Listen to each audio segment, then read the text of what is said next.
මොකද ඕගොල්ලන්ගේ සිත් තුළ තියෙනවා ප්‍රධාන වශයෙන් රාග දෝෂ මොහ. තව තියෙන පංච නීවරණ. තව තියෙන දස සංයෝග.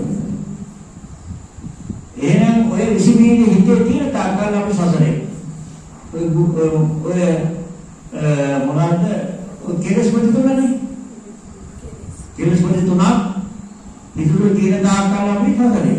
රාග දෝෂ මොහ. දැන් ඔය ඔයගොල්ලෝ කොයියා වෙලා යනවා නේද? දැන් මොකද කරන්න ඕනේ?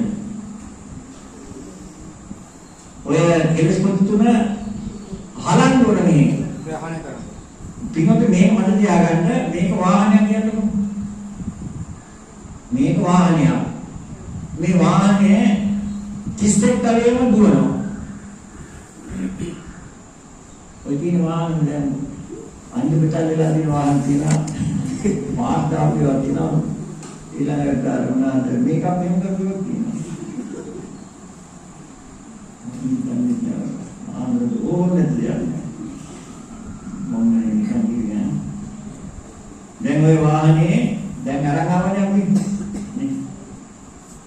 දැන් ওই වාහනේ 30ක් තලින්නේ කාම භූමි, රූප භූමි, අරූප භූමි. ඒකලා දිගුනේ. ওই වාහනේට ටැංකි තුනක් තියෙනවා. කාම භූමියේ ඉන්ධන ගහගෙන එනවා. කාමාවචර ඉන්ධන. කාම භූමියේ සැරිසරන්න මොනවද ගහන්න ඕනේ? කාමාවචර ඉන්ධන. කාමාවචර ඉන්ධන ගහන තමයි කාම දැන් මේ අභියෝග ලැබෙන තියෙන එක. අපි දැන් සැරිසරන්නේ මොන ඉන්ධනද පාවිච්චි කරන්නේ? කාමාවචර ඉන්ධන ඈ. ඊළඟට හැබැයි අර පෙර භවයේදී රූපාවචර ඉන්ධනත් මේකට ගහගෙන ඇවිල්ලා තියෙනවා. අරූපාවචර ඉන්ධනත් තියෙනවා. බැරිලා රූපාවචර බහුතරය ගියොත් එහෙම කාමාවචර ඉන්ධනද පාවිච්චි කරන්න වෙන්නේ අරූපාවචර ඉන්ධනද? රූපාවචර ලෝකෙදී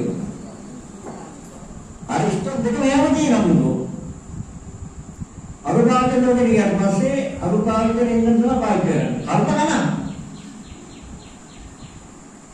තේරෙනවා කිව්වනේ මේක වාහනේ. හැබැයි දැන් මොකද කරන්න ඕනේ? අර ඉන්ධන ටික හරන්න ඕන. හරනවා කියන්නේ මොකද්ද? අර මුටි ටික අරලා බිමට දාන්න කියන්නේ. ඒ තමයි දුරදල් තියෙනවා. දැන් ඔය දේශනා කරලා තියෙනවා. ඔකට හොඳම බේතක් දේශනා කරලා තියෙන එක පොඩ්ඩක් කියලා දෙන්නම්. අනිසඤ්ඤා වික්‍රේ සබ්බං කාමරාගම් පරියාදී. උන කාමාවචර කර්ම නැති වෙන්නේ ක්‍රමය මොකද්ද? අනිසඤ්ඤාවනද කියනවා. දැන් ඔබ තමයි දැන් බේත් ගන්න කියා දෙනවා. හල නැති කියා දෙනවා. හලා ගැනීම කරන්න ඕනේ ඕගොල්ලෝ. අනිසඤ්ඤා වික්‍රේ සබ්බං කාමරාගම් පරියාදීති සමෝහන්ති.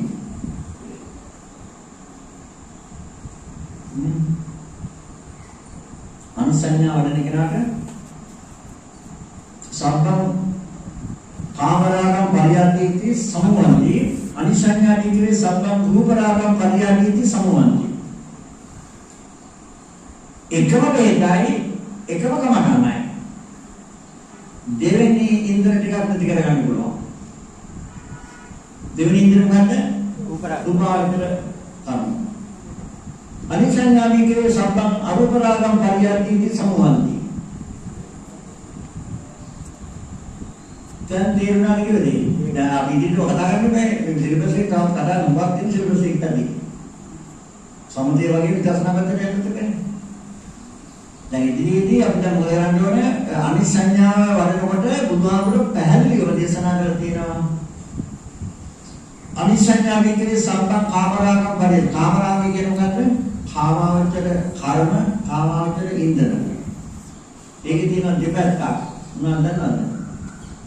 කාමාවචර නරක ඉන්ධනක් තියෙනවා, හොඳ ඉන්ධනක් තියෙනවා. කාමාවචර හොඳ ඉන්ද්‍ර තමයි මේ සප්තස් වර්ගයට යන්නේ. කාමාවචර හොඳ ඉන්ද්‍ර කියන්නේ කුසල කර්ම. කාමාවචර කුසල කර්ම. තේරුණාද? මේ හොඳින් අහන්න ජාතක එක. දෙවෙනි කොටසක් තියෙනවා කාමාවචර අකුසල කර්ම. ඒක තමයි සතර අපාය කියන්නේ. කාමාවචරයේ තියෙනවා හොඳ ඉන්ද්‍රන කොටසකුත් තියෙනවා. බලන්න මේ සංසාරේ තියෙන හරි භයානක වෙනවා. උන්ට පිටුවත් කියන ඕගොල්ලන්ට මේ ආත්ම නිවන් දැක්කොත් උත්තර හොඳ කියලා තියෙනවා. එතන සංඝා තියෙනවා. සංඝා එතුන්ට නිවන් දකින්න බෑ. නිදාගන්න ගන්න. ඒක ඉන්ද්‍රන වර්ග කාමාවචරයේ ඉන්ද්‍රනේ වර්ග කියලා තියෙනවා දෙකයි. හොඳ ඉන්ද්‍රන කියන්නේ කුසල කර්ම, කාමාවචර කුසල කර්ම. නරක කියන්නේ මොකද්ද? අකුසල. හොඳ ඉන්ද්‍ර කියනවා සත්‍යස් වර්ගයේ නරක ඉන්ද්‍ර තියෙනවා හොරාකාරය. දැන් එනනම් ওই දෙකම යන්න තියෙන ඉන්ද්‍ර නැති කරන්න තියෙන එකම කමරණ ගන්න අනිසංඥාවට. එහෙනම් දැන් ඕගලන්ට 11 කාම ලෝකේ නිදහස් වෙන්න පුළුවන්. අනිවාර්යයි. ඊළඟට අනිසංඥාදිකේ සර්වං රූපරාගම් පරියාදීති සමුහන්ති. රූපාවචර කර්ම නැති වෙනවා. එකම කමරණයි. ඊළඟ තියෙනවා රූපාවචර කර්මතලයට යන තියෙන සීල විඳින්න තියෙනවා ඕගලන් හිතෙන්න තියලා යනවා. ඊළඟට අනිසංඥාදිකේ සර්වං අරූපරාගම් පරියාදීති සමුහන්ති. මොන තුන්වෙනි ඒතකොට 31 තලයේම යන්න තියෙන හැකියාවල් නැති වෙනවා. මද නේද? එහෙනම් වඩන් තියෙන්නේ එක කමටානයි මොකද්ද? අනිසංඥා. ඒකේ පංචපාදස්කන්ධ සම්බන්ධ කරලා වඩන්න ඕනේ. ඒකේ තවත් එකක් තියෙනවා අස්මිමානම් පහියන්ති. බාහනකම අකුසල කර්මයක් ඕනේ තියෙනවා. අස්මිමානී කියන එක අනිසංඥාදී කිව්වේ අස්මිමානම් පහියන්ති. අස්මිමානය නැති වෙනා හිතේ. ඊළඟට අනිසංඥාදී කිව්වේ අවිද්‍යා පහියන්ති. අවිද්‍යාව නැති වෙනවා. අනිසංඥාදී කිව්වේ විද්‍යාව උප්පජ්ජන්ති. විද්‍යාව නැති වෙනවා. එතකොට කාමරාග නැති වෙනවා. රූපරාග අස්මිමානේ අවිද්‍යාව නැති වෙනවා. විද්‍යාව උපදිනවා. එතකොට ඔක්කොටම දීලා තියෙන කමඨාන මොකක්ද? අනිසංඥා. එනේ සිලබස් එකෙන් කතා කරන්න යන්නේ.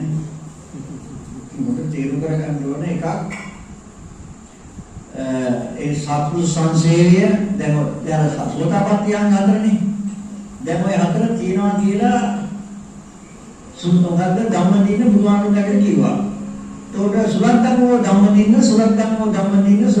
ධම්මදින කියලා බුදුහාමුදුරුවෝ උදාන වාක්‍ය දේශනා කළා. උදාන වාක්‍ය දන්නවද? කියනවානේ මේ අභික්ඛන්තම් වෝගෝතම සේයතාපි වෝගෝතම නිකුද්ධිතම් වා කුද්ධේය පටිච්චන්නං වා විරිය මූලස්සවා මග්ගං ආදික්කේය අන්ධකාරයේ වත්තේන පඤ්චෝතං ධාරේය චක්කුමන්තෝ රූපානි දක්ඛින්ති ඒවං මේතං භූතා ගෝතමේන අනේක පරියායේන ධම්මෝ ප්‍රකාශිතෝ ඒසාම් භවං ගෝතමං සරණං ගච්ඡාමි ධම්මංච විකු සංඝංච අච්චුතග්ගේ පාණුපේතං සරණං ගච්ඡanti කියලා කල්දනු. ඒක උදාන වාක්‍යය. ඒ කියන අඤ්ඤාසි වතකෝපන්නං ධම්මකප්ප සූත්‍රය. අනේජාන සංසාරං සංඝාතිසං සංඝාකාරං ගවසන්තෝ දුක්ඛාගාති පුනః ආකාරය විදෝසී පුනගේ අනන්දාසි දේව උදානවා. දානවා කියන්නේ ප්‍රීති වාක්‍යය. ධම්මදිනට කියවා සුලද්දම්මෝ ධම්මදින්න. ධම්මදින්නේ ඔයාලට ලොකු ප්‍රතිලාභයක්. ඔයා අතර අපායට යන්නේ. බව හතත් නිවන් දකින්නවා. ඔයා මගේ පුත්‍රයෙක් කියලා බුදුහාමුදුරුවෝ කිව්වා. මොනවා ශ්‍රේෂ්ඨ අදාසදනේ. එහෙනම් දැන් ඕගොල්ලෝ මොකද කරන්න ඕනේ හිතේ? සෝතාපට්ටි අංගතර වඩන්න ඕනේ. බුද්ධියට ප්‍රසාදේ ධම්මවිචක්ක ප්‍රසාදේ සංගයත් ප්‍රසාදේ මේ සතිය පුරාම ඕගොල්ලන්ට ඉදි කියා දෙනවා. ඊට පස්සේ ඒ සෝතාපට්ටි අංග හතර වැඩෙනකොට ඒ හතර වඩන්නට ඕගොල්ලන්ට අවශ්‍යයි මෙන්න මේ හතර. සත්පුරුෂ සංසේවය, සද්ධර්ම ශ්‍රවණය, යෝනිසෝමනසිකාරී ධම්මාංග ප්‍රතිපatti මේ හතර අවශ්‍යයි. මේ හතර අවශ්‍යයි මේ හතර වැඩෙන්නට.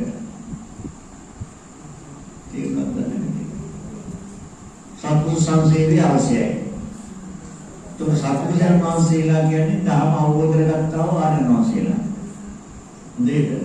ඒ කියන්නේ අටපුරුෂ පුද්ගලයා කියන උත්තරයන් දෙනා තමයි මෙතන සත්පුරුෂයෝ කියලා බුදුහාමුදුරුවෝ අනුදැන වදාළේ.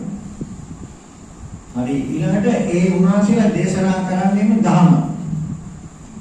සත්පුරුෂ සංසේවය සත්‍යර්මයේ තිලක්ෂණේ චතුරාර්ය සත්‍ය පරිසම්පන්න මේ කිව්ව සිලබස් එක තමයි උන්වහන්සේලා දේශනා කරන්නේ. වෙන කිසිම දෙයක් කතා කරන්නේ නැහැ. ඔය දීවි ලෝක ගැන බෞද්ධ මේ මනුෂ්‍ය ලෝක ගැන කතා කරන්නේ මේ අතාරින්න කියන්නේ. ඒ ධර්ම දේශනා කරන්නේ තිලක්ෂණේ චතුරාර්ය සත්‍ය පරිසම්පාදයේ ඊළඟට තාපමංචිකාරය පරිසම්වාදී ඔක්කොම කියලා දෙනවා. ඒ කියන්නේ අර හිතේ තියෙන කෙලෙස් රාග දෝෂමෝ පංචනීය රසංයෝග නැති කිරීමේ ක්‍රම වේදේ කියලා දෙනවා. මේ සෝවාන් ඵලයටපත් වෙන කොහොමද බුද්ධියවච ප්‍රසාදිය ධම්මයවච ප්‍රසාදිය සංඝයවච ප්‍රසාදිය අනිකාන්ත සීලී කොහොමද පිටන්නේ සමත භාවනා විදර්ශනා භාවනා කරන්නේ කොහොමද ඒ භාවනාව කිරීම කොහොම සඳහාද අපි අනුගමනය කරන්නේ ඒ හැම කාරණාවක්ම පැහැදිලිව නිරෝධ ඔතුමතුන් පැහැදිලි කරන එකමයි සත්පුරුෂ සංසේවයේ සද්ධර්ම ශ්‍රවණය. ඊළඟට ඕගොල්ලන්ගේ පැත්තේ යෝනිසමස්කාරය මම කියන්නේ මානසික ශක්තිය හොඳට දියුණු කරගන්න ඕන. ඊළඟ ධම්මානුව ප්‍රතිපත්තිය කියන්නේ කමඨාන් ටික හොඳට වඩන්න ඕන. ඔය හතර මේ හතරෙන් තමයි මේ ඕගොල්ලන්ට අර ප්‍රතිඵල හතර ලැබෙන්නේ.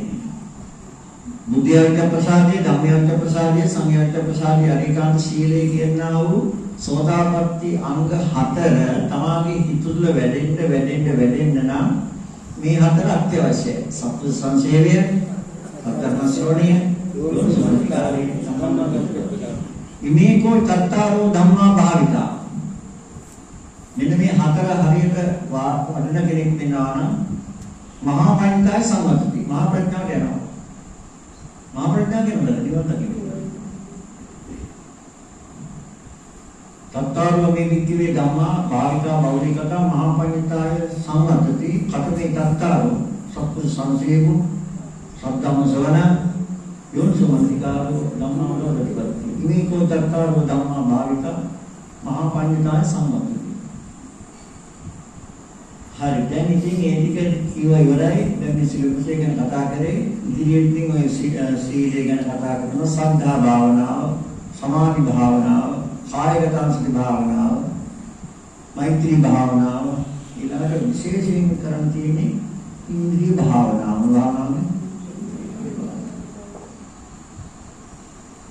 හොඳයි දැන් අපි පොඩි පොඩවසක් කියනවා දන්නේ නේ.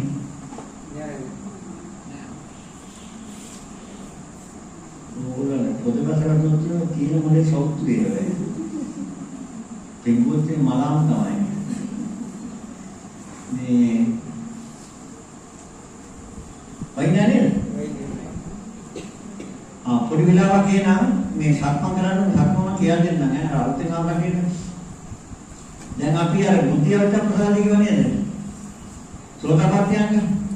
ඒක තියෙනවා ලෝක විදු කියලා ගුණයක්. බුදුගුණ වල තියෙනවා නේද ඔය නවරාජ බුදුගුණ? බුදුගුණ කීයක් තියෙනවද? 9ක්. ඒ 9 තමයි ප්‍රධාන වශයෙන් අනත් බුදුගුණ වල ප්‍රමාණයක් කරන සීමාවක් නැහැ. අපි දැන් මේ බුදුගුණ වලින් එක බුදුගුණයක් වඩාගත්තොත් නිවන් දකින්න පුළුවන්. ලෝක විදු. එහෙනම් අපි ගන්න ඉස්සෙල්ලා ගන්නවද ලෝක විදු. ලෝකේ කියන්නේ හිත සාකය. මේ හොඳට ගහගන්න කමනාන්ට දැන් යන්නේ ඈ. සක්ම භාවනා කරන්න ටික වෙලාව. කමනාන්ට යනවා. යනවා ඉස්සෙල්ලාම ඒ සක්ම භාවනා කරන හැටි ඉගෙන ගන්න බෑ. ලෝක විදු වනේ මොකද නේද? ලෝකේ කියන්නේ සිත සාකය. ලෝකේ කියන මොකද්ද? සිතයි සාකය කියනවා ලෝකේ. එතකොට මේකේ ක්‍රියාකාරීත්වයක් තියෙනවා. බලන්න යන්න ඕනේ මේ ක්‍රියාකාරීත්වය තියෙන කය තුළද සිත තුළද කියලා. ඒකට බැරිය බැලුවට වෙන්නේ මේ වැඩ කරන්නේ කය කියලා නෙමෙයි. මේක කියන සමාන විදිහට මේ සාමාන්‍යයෙන් කියනවානේ අය අත තද කරලා පොඩි කිමිරක පාම් එහෙම නැත්නම් උඩු ගාපම් අතින් දරපලපම් එමෙන්න කියනවා නේද? ඒකට සමාන කියනනේ අර පුතේ උඹට අර දරුවා අර ළමයා අතවරනවා කියන්නේ. ඕගොල්ලෝ අත වෙනදට ඉස්සරදී. ඒ වල්ලන්නේ අත නෙවෙයි හිත. ඉතින් වැඩ කරලා තියෙන මේ වැඩ කරන මොකක්ද අත වශයෙන්ම හිත වැඩ කරන්නේ. ඉතින් මොනෝනේ මේ තේරුම් කරගන්න ඕනේ අර සමාජ සම්මතයේ තියෙන වචනය එකක් තියෙනවා.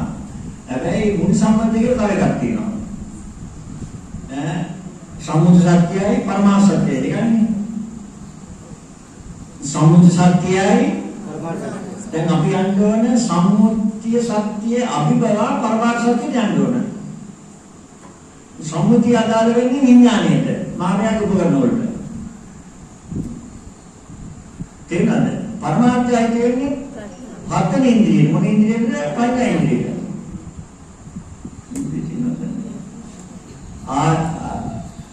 සම්මුතිය අයිති වෙන්නේම ආගේ ඉඳුරන්නද මායාවේ උපකරණ වලට. විඥානයේ වදිනවා කියන්නේ දැන් ප්‍රඥාවෙන් වදිනවා නම් පරමාර්ථයට යන්නේ. ප්‍රඥාවෙන් වදිනවා කියන්නේ පරමාර්ථ. සම්මුතියයි සම්මුතිය බොරුව පරමාර්ථයට. සම්මුතිය අවිද්‍යාවයි පරමාර්ථ විද්‍යාවයි. දැන් යන්නේ නම් මොකේද විද්‍යාව. යථාර්ථයට. ඇත්ත ඇසකින් නැගෙනනේ යථාභූත ඥාන දර්ශනය කියන්නේ. තේරුණාද? දැන් එනං අන්නාට කාරණේ තවත් ආරුම් කරගන්න. දැන් අපි ගමු මලමිනියා. දැන් මලමිනිය කියන ඇහැ කන නාසය දිව කය. දැන් මලමිනියා පෙට්ටිය දාලා තියෙනවා. ඒකාගෙන කියලා තියෙනවා මේ ඉදලා කොස්සක් කියලා දීලා නැගිටලා ගිහිල්ලා අතු ගාපිය. පස්සේ ඇවිල්ලා තෝරන නිදාගන්න. කාර්යයන්නේ ආලමිනිය. දැන් උඩ අතු ගන්න පුළුවන්ද? බෑ. මොකද බැරි? ඒකෝ දෙන්නේ. ඒ කයේ ක්‍රියාකාරීත්වයේ තිබුණා වූ සිත ඒක අතහැරලා ගිහලා. මේ කයේ තිබුණ ක්‍රියාකාරීත්වය තිබේ. දැන් ඕගොල්ලන්ගේ ක්‍රියාකාරීත්වය තියෙනවා. කයකුත් තියෙනවා, උපකරණ හයකුත් තියෙනවා. කයේ ක්‍රියාකාරීත්වයක් තියෙනවා. උපකරණ වල ක්‍රියාකාරීත්වය තියෙන හිතේද? හිතේ. අන්න ඒක තේරුම් කරගන්න ඕන. උපකරණ වල ක්‍රියාකාරීත්වයක් නැහැ. උගේ ඇහැ තියෙනවානේ. කනක් තියෙනවානේ. නාසයක් තියෙනවානේ. ඉදිරිය කියලා දෙනවා අතත් අලග මේ ඉදිරිය අරගෙන ගිහිල්ලා උගේ අතක් තියෙනනේ අතු ගාපිය. මූණ අතු ගන්න පුළුවන්ද? මොකද බැරි? ඔන්න උත්තරේ නෝ. එන අතු ගන්න මොකෙන්ද කියලා හිතේ. අතු ගන්න බැන්නේ හිතේ. එන අතත් විතරක් මොකක්ද? අන්න උත්තරේ. දැන් ඔබ ප්‍රෝග්‍රෑම් එකෙන්ද?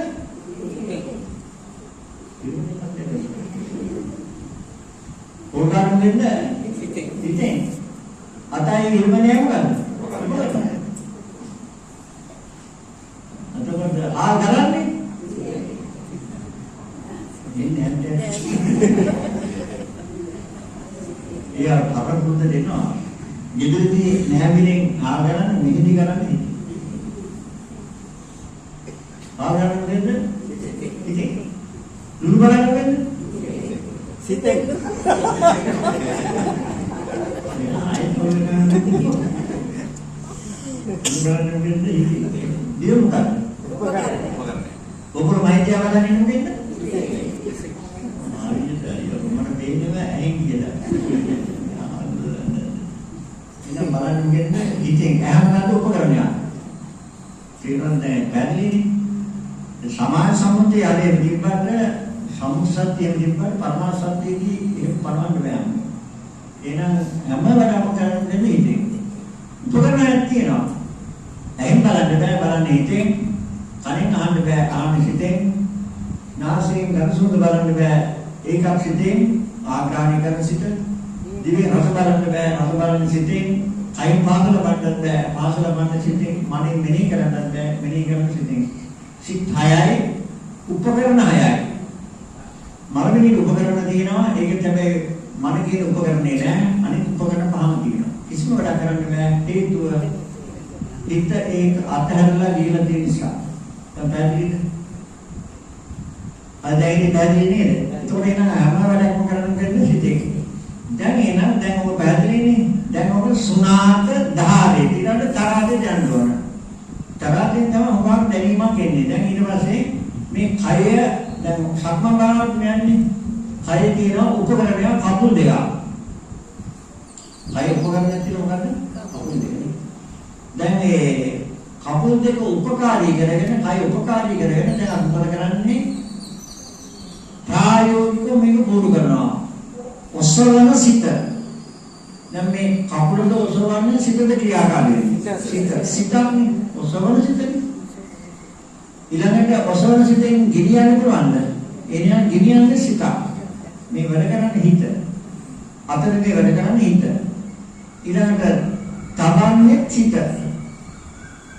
ඔසවන සිත, ගෙනියන සිත, තබන සිත. හරි නේද? එතකොට දැන් ඔසවන සිත කියන වචනේ ටිකක් දිග වැඩි නිසා අපි කෙටි කරගමු සිත. මේ පැත්තේ සිත. දැන් ඔතකොට ඕක වඩනකොට හොඳට වඩා ගන්න ඕනේ. කකුල පොළවෙන් ගිලි හෙන්නකොට මම මෙතෙන් දෙනකොට සිත. ආයෙත් ඉදිරියට ගෙනියන්නේ සිත, තබන්නේ සිත. ඊළඟ මේ පැත්තෙම සිත කියලා වඩන්න. එතකොට දැන් ඔයගොල්ලෝ තේරෙනවා මේ ටිකක් වෙලා වඩනකොට මේ කය නෙමෙයි වැඩ කරන්නේ සිත. මොකද වැඩ කරන්නේ? සිත. ඒතකොට කය පැත්තකට යනවා ක්‍රියාකාරී බව තියෙන්නේ කයේ නෙමෙයි සිතේ කියලා ඔයගොල්ලන්ට දැනීමක් එනවා. ක්‍රියාකාරීත්වයේ තියෙන කයේ නෙමෙයි නම් ලෝකේ ක්‍රියාකාරීත්වයේ තියෙන්නේ මොකේද? සිතේ කියලා. ඒක තමයි චිත්තේද නීති ලෝකෝ චිත්තේද පරිකස්සති කියන්නේ. මේ ලෝකයෙන් ලෝකිකෙන් හිත දාගන්නේ ක්‍රියාකාරී වෙන්නේ මොකෙන්ද? සිතේ. චිත්තේන නීති ලෝකෝ චිත්තේන පරිකස්සති කියන්නේ. මේ ලෝකය හිත සහ කය එහාට මෙහාට ගෙනියන්නේ මොකෙන්ද? සිතේ. මේවල කරන්නේ හිත. පුරුදු වරන්නේ හිතද? දැන් එන පොඩි වෙලාවක කියන කමඩන වඩාලා ඉන්න ටිකක් ඈතට ගිහින් හිතා කියන